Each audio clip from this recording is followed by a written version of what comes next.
how to turn this into this in 1 year's time.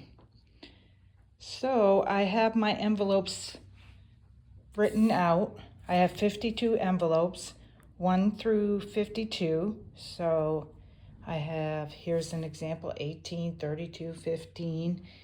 And what I do is take, whenever I have some extra dollars, every week I would put some money away.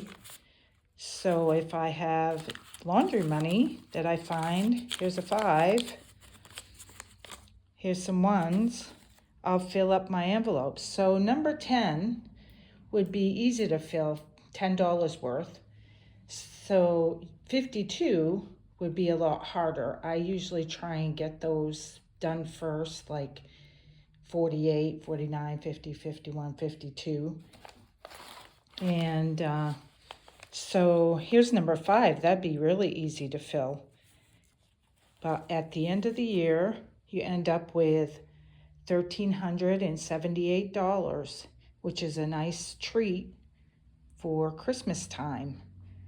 So I have these all shuffled, 17, 19, 30. This is May 25th, I think. No, excuse me, May 22nd. So I have Friday, I'll be putting in some money, and I'll probably choose envelope number 27.